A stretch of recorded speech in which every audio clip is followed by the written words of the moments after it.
खौफ आफत से कहाँ दिल में रिया आएगी, बात सच्ची है जो लब पे सदा आएगी। दिल से निकलेगी न मर कर भी वतन की उल्फत, मेरी मिट्टी से भी खुशबुए वफा आएगी। परवरदिगार के नाम से आगाज करता हूं जो मेरा और आपका पालने वाला है। दुरूद सलाम मोहम्मद मुस्तफ़ा आपकी आल असहाब जानिसार अहले बैत पर। नाज़रीन किराम, मुझे कहते हैं नौमान खान और आप देख रहे हैं मेरा फेसबुक और यूट्यूब ऑफिशियल चैनल। यकीनन कुछ 2 हफ्ते सोशल मीडिया से दूर रहा और उसकी बुनियादी वजह जो थी पाकिस्तान से डेनमार्क की तरफ सफ़र था। चूँकि आप जब अपने मुल्क से बहुत सारे रिलैक्सेशन छोड़कर आते हैं दूसरे मुल्क में, तो यहाँ सेटिंग के लिए आपको कुछ वक्त दरकार होता है, तो उसी सेटिंग में लगे हुए थे। आज फुर्सत मिली आपसे गुफ्तगू करने का, और पाकिस्तान के हालात से भी आप बखूबे वाकिफ़ हैं कि क्या कुछ हो रहा है, पिछले चंद महीनों से क्या कुछ होता रहा। तवातुर से हम आपके सामने भी ये तमाम चीज़ें रखते रहे हैं, और आगे जाकर अब मज़ीद मैं ये कह सकता हूँ कि अब रोज़ाना की बुनियाद पर कम से कम 2 मरतबा आपसे मुलाकात होगी पाकिस्तान की मौजूदा सूरत हाल को लेकर। आप में से बहुत सारे लोग ये भी जानते हैं कि जिस तरीके से पाकिस्तान के हालात अब हो चुके हैं, जिस नहज पर ये हालात पहुंच चुके हैं, अब यहाँ से यानी एक किस्म के लिए पॉइंट ऑफ नो रिटर्न के हालात हैं। आप चाहे ज़ुबानी जितनी बातें कर लें हम तरक्की कर लेंगे, आप चाहे ज़ुबानी तौर पर ये कर लेंगे कि हम इकॉनमी पर कंट्रोल कर लेंगे, लेकिन कोई भी सोसाइटी, कोई भी माशरा या कोई भी रियासत किसी उस हुकूमत के बगैर जिसको अवाम की सपोर्ट हासिल ना हो और वो ज़ोर ज़बरदस्ती अपनी काविशें कर रहा हो कि हम ये करेंगे, हम ये अचीव करेंगे, तो वो सब बेसूद जाएगा। ये बात हमें समझ लेनी चाहिए। तरक्की याफ्ता माशरों में जो सबसे बुनियादी उसूल होता है, उनका वो जो उसूल है कि वो अवाम मुंतखब करती है, अवाम जो चाहती हैं कि उनके लिए क्या बेहतर है वो फैसला करती है। लेकिन बदकिस्मती की बात यह है कि हमारे यहाँ ताकत के बलबूते पर फैसले होते हैं। जो सबसे ज़्यादा ताकतवर होता है उनके फैसले माने जाते हैं और वही फैसले वो करते हैं।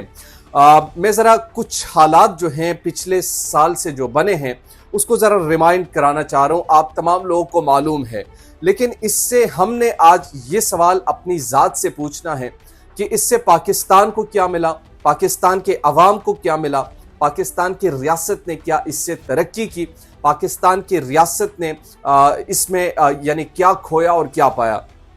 ज़्यादा दूर नहीं, आगाज़ करते हैं। ये जो रिजीम चेंज ऑपरेशन होता है पाकिस्तान में, उसके बाद से हालात यकसर तौर पर बदल जाते हैं। एक चीज़ इसमें अब मैं आपको इजाफा कर दूं, उस वक्त अदम एतमाद ये लेकर आए थे। मौलाना फजल रहमान साहब का एक स्टेटमेंट था और उन्होंने कहा था कि अब इससे हम 1 इंच भी पीछे नहीं हटेंगे। लेकिन फिर क्या होता है, अभी कुछ दिन कबल जब उनको नजर आया कि हालात अब उनके फेवर में भी नहीं है, तो अब वो यू टर्न ले रहे हैं। किस किस्म की यू टर्न वो ले रहे हैं?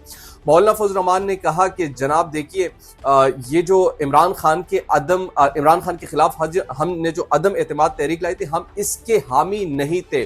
अगर वो असम्बलियों को यानी तहलील कर देते तो हमें उस पर कोई शिकवा नहीं था। लेकिन बाद में वल्लाह आलम अब ये स्टेटमेंट क्यों चेंज करे। फिर आपको ये भी मालूम है कि पाकिस्तान पीपल्स पार्टी ये मुतालबा जोर पकड़ रही है कि 90 रोज में इंतखाबात कराए जाए।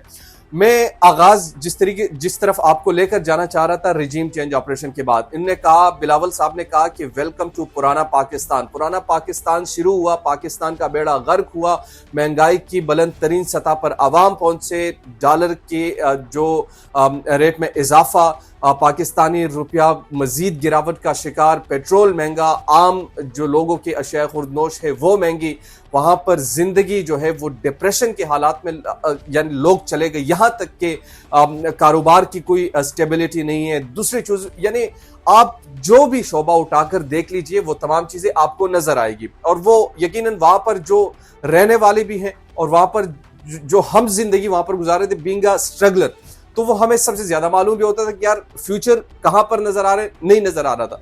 जब एक रियासत से आप वहां के नौजवानों की मुस्तकबिल की जो ख्वाब है वो खत्म कर दें, जब एक रियासत से उस रियासत के नौजवानों से आप अगर उनकी सोचने की सलाहियत ही खत्म कर दें, उनकी बोलने की सलाहियत ही छीन ले, तो फिर आप तरक्की नहीं कर सकते। आप शायद वक्ती तौर पर बहुत सारे काम कर लेंगे, वक्ती तौर पर आप बहुत सारी चीजें हासिल कर पाएंगे, लेकिन फॉर लॉन्ग टर्म आप कभी भी तरक्की याफ्ता कौम नहीं बन सकते। अच्छा, रिजीम चेंज ऑपरेशन हुआ, ये तमाम चीज़ें हुई, एक कोलेशन गवर्नमेंट आई जो पाकिस्तान की तारीख में अपनी नौयत की एक मुनफरिद हुकूमत थी, जिन्होंने हुकूमत की। शहबाज शरीफ साहब के अंडर बिलावल मिनिस्टर थे, बिलावल यानी शहबाज शरीफ के फिर जो पाकिस्तान पीपल्स पार्टी, जमीयत उलमा इस्लाम और दीगर जितने भी 13-14 जमातें, उन सब मिनिस्टर बना दिए गए। एक अजीब और गरीब सी हुकूमत थी जो कि पाकिस्तान पर एक किसी अजाब से कम नहीं थी, यकीनन मैं तो ये कहूँगा, क्योंकि मैंने वो तमाम चीज़ें ऑब्जर्व की है।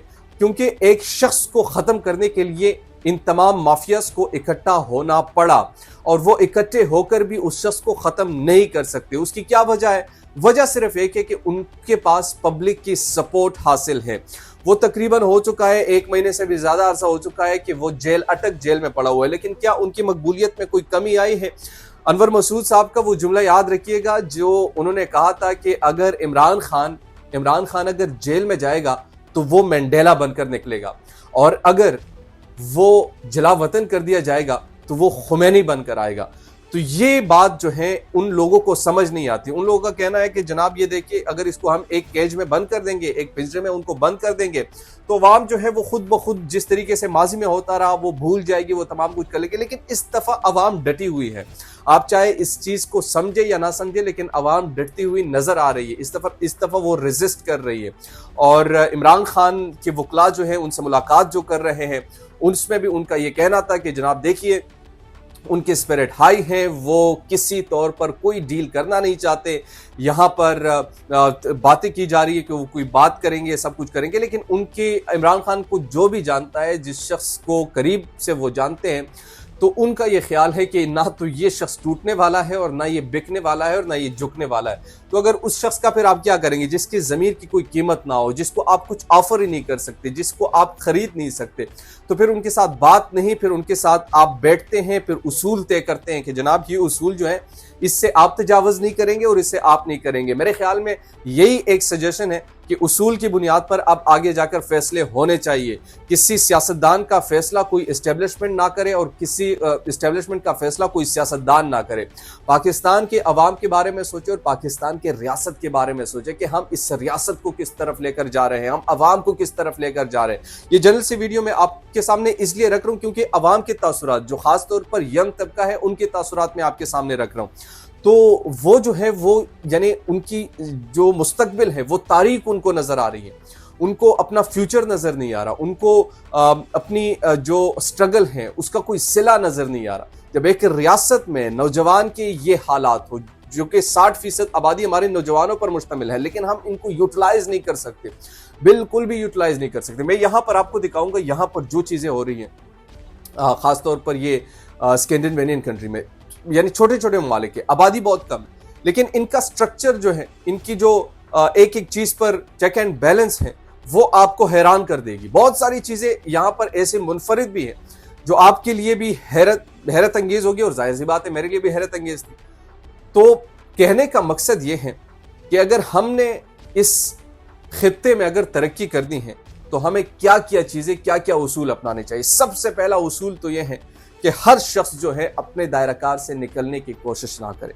अगर वो निकलता है तो फिर याद रखिएगा कि फिर ये जो तरक्की वरक्की और ये जो ख्वाब हम डॉलर ये कर देंगे, पाकिस्तान तरक्की करेगा, वो करेंगे, ये ज़ुबानी बातें नहीं होती। इसके लिए अमल करना पड़ता है, इसके लिए बड़ी मेहनत करनी पड़ती है, इसके लिए बहुत ज़्यादा जान लगानी पड़ती है। यानी यहाँ पर आप तकरीर उठाकर देख लीजिए, कोई तकरीर आप करें या कोई भी आप प्रेस कॉन्फ्रेंस होती है, पाकिस्तान तरक्की करेगा, मैं तकरीबन 24-25 साल हो गए यही बातें तो सुन रहा हूँ। 24-25 साल इसलिए मैं कह रहा हूँ कि 90s की हमारी पैदाइश है, तो वहां से ये बातें चल रही है, पाकिस्तान तरक्की की राह पर गामजन है, पाकिस्तान तरक्की की राह पर गामजन है, ये हुआ है। लेकिन पाकिस्तान में आज तक जो चीज़ महंगी हुई है वो कभी वापस सस्ती नहीं हुई, ये हालात। तो कहने का मकसद बेसिकली ये है कि अब खैर बहुत सारे मामलात हैं जिस पर बात करेंगे अब डेली बेसिस पर, रोज़ाना की बुनियाद पर, लेकिन आपको सिर्फ ये बताना मकसूद था। यहाँ पर मैं 2 साल मास्टर्स हैं, इंशाल्लाह वो कंप्लीट करके दोबारा अपने वतन से मोहब्बत होती है, चाहे जो कुछ भी हो, लेकिन अपना वतन अपना ही है। और दूसरी बात ये है कि अब रोज़ाना की बुनियाद पर कोशिश होगी कि आपसे मुलाकात होती रहेगी। دیجیے نعمان خان کو اجازت، اللہ نگہبان۔